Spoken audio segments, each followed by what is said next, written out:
Yo, aujourd'hui on va faire le top 5 des jeux pour enfants. Et pour ce top 5, je vais faire 5 jeux de 4 à 8 ans, donc 4, 5, 6, 7, 8. Comme ça, il y a un peu de variété. Et c'est vrai que c'est une question qui revient souvent au magasin, quels sont les meilleurs jeux pour enfants. Du coup, voilà mes préférés selon l'âge. Donc le premier, à 4 ans, c'est Concept Kids. Donc si vous connaissez le concept pour adultes, c'est le même principe.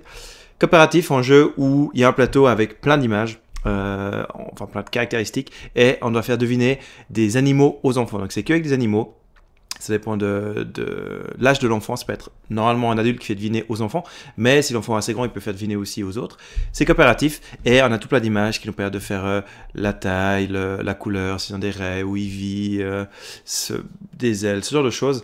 Et du coup, on met des petits cadres pour essayer de faire deviner aux enfants quel animal c'est. Moi j'aime beaucoup, ma fille est encore un poil jeune, mais on commence à jouer avec, elle a 3 ans et demi, mais elle commence déjà à aimer jouer, et puis même si souvent elle veut que je lui montre l'animal pour essayer de deviner, enfin voilà, c'est quand même cool. Ouais, que dire, moi je trouve que c'est un jeu vraiment sympa pour les enfants de 4 ans et plus.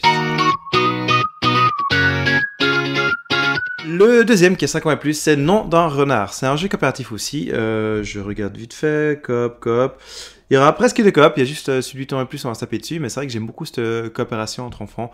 Souvent, déjà ça aide, ça permet de travailler ensemble, c'est un truc que j'aime bien.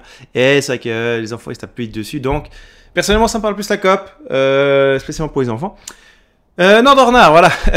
Donc, jeu coopératif, on est des poules, il y a un renard qui a volé un œuf, c'est la police mène l'enquête, et du coup, on doit essayer de trouver quel est le bon renard. Donc, on aura plein de renards de suspects potentiels autour du plateau, et à notre tour, on va dire si on veut trouver un suspect ou se déplacer, on va acheter des dés 3D jusqu'à 3 fois, et si on arrive à avoir 3 fois les bonnes faces, on peut, si c'est des yeux, retourner un renard, c'est petit à petit découvrir les suspects, ou 3 pattes, se déplacer sur le plateau, et quand on arrive dans certains lieux, on peut mettre une petite bulle, et puis regarder si la pastille, dans un petit appareil, si la pastille, elle est verte, ça veut dire oui, il a ça, par exemple une écharpe, donc oui, il aurait une écharpe, et si elle est rouge, non, il n'a pas d'écharpe. Et très simple, bon, on regarde pas d'écharpe, enfin, s'il doit en avoir une, et que le suspect en a pas, on se dit ok, c'est pas lui, on peut l'éliminer et le remettre dans la boîte. Et on va essayer d'avancer petit à petit, et si on n'arrive pas à faire 3 fois les mêmes faces, le renard va se déplacer, et s'il arrive à la fin, avant qu'on ait trouvé qui c'était, on a perdu. Voilà pour le 5 ans et plus. Pour le 6 ans et plus, un autre jeu qui est une version adulte que j'adore et qui en fait une déclinaison enfant, c'est le Unlock Kids. Du coup, il y a 3 boîtes maintenant, si je ne dis pas de bêtises. Dans chaque boîte, il y a 6 scénarios, des scénarios plus petits que pour adultes, donc c'est peut-être 30 minutes le scénario, ouais, max. Ouais, 30 minutes le scénario. Il y en a 2. Il y a 3 thèmes et 2 par thème. Et voilà, ils ont fait sans application. Donc, ça monte tout avec des cartes. Et pas besoin de lire. Donc, vraiment, ils ont fait un truc excellent pour les enfants. Donc, un enfant de 6 ans, il aura du mal. Il faut peut-être l'aider.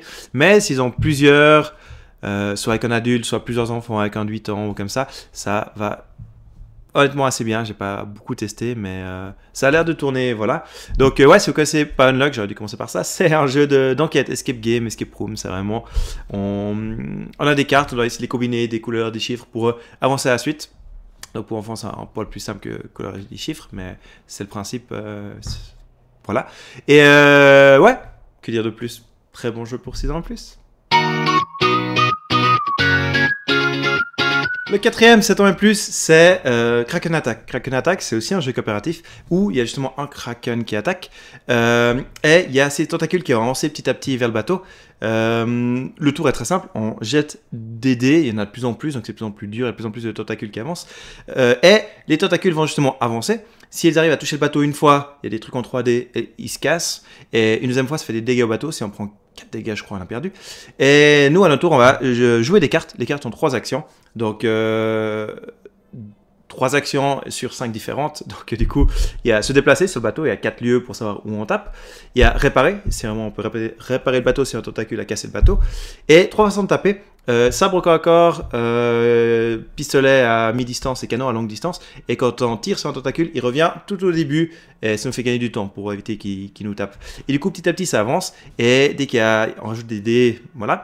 Et où normalement, le Kraken arrive. Et si on arrive à lui faire 3 dégâts, on a gagné la partie. Donc, très simple, c'est un jeu coopératif qui... Alors, il y a un petit truc, je n'ai pas dit, il y a une petite version avancée avec des pouvoirs pour les bonhommes. Celui qui a le canon peut faire une salve qui touche tous les tentacules, mais bon, c'est des trucs ils disent que c'est avancé, ça semble pas très compliqué, c'est juste un pouvoir, mais... Enfin voilà. Du coup, ouais, accessible, un peu de discussion. Il y a ce matériel en 3D qui est vraiment cool. C'est Lucky qui fait souvent des trucs très sympas pour enfants. Ils ont aussi le SOS Dino dans cette gamme qui est très sympa, mais j'ai une légère préférence pour quelqu'un d'attaque. Et ouais, je crois que c'est bien résumé. Et le dernier de ce top 5 qui est pour 8 ans et plus, c'est le seul où on n'est pas coopératif. Je dirais même à l'inverse, là on se tape dessus. C'est King of Tokyo. Donc c'est un vieux jeu. Enfin vieux, tout est relatif, mais assez ancien. Qui a eu plein de déclinaisons. Le King of New York, j'aime un peu moins. Je trouve que ça complexifie alors que ce qui est cool dans ce jeu, c'est la simplicité. Peut-être commençons par le jeu. On jette les dés jusqu'à 3 fois. C'est comme le Yahtzee. Et du coup, si on arrive à avoir 3 chiffres pareils, ça nous fait des points de victoire. 3, enfin pas 3, mais des éclairs, c'est la monnaie du jeu qui nous permet d'acheter des cartes pour des pouvoirs ou des effets immédiats. Des baffes, on va donner des baffes à celui qui est dans Tokyo, ou si nous on est dans Tokyo, tous les monstres autour, et des cœurs pour gagner des points de vie, qu'on peut pas à Tokyo détailler. Voilà, donc le but pour gagner c'est d'avoir 20 points de victoire ou de faire perdre tous les points de vie à tous les monstres, qui arrive plus souvent qu'on pourrait le croire au début. Et donc très simple, on jette les dés, si on donne des baffes et qu'il nous laisse aller à Tokyo, on doit y aller. Si on est à Tokyo, on tape tout le monde, donc on a envie d'être à Tokyo. Au début de notre tour, on gagne plus de points si on est à Tokyo, mais tout le monde nous tape dessus, donc du coup il faut partir, quand on se prend des baffes, on peut quitter Tokyo. Et voilà, donc comme... je dis, je vais dans tous les sens, je suis désolé. King of Tokyo, plusieurs déclinaisons. Ils ont fait la Big Box parce qu'il y a des extorsions. Il y a le New York que je recommande moins. Et ils ont fait une version coop que j'ai pas encore testée.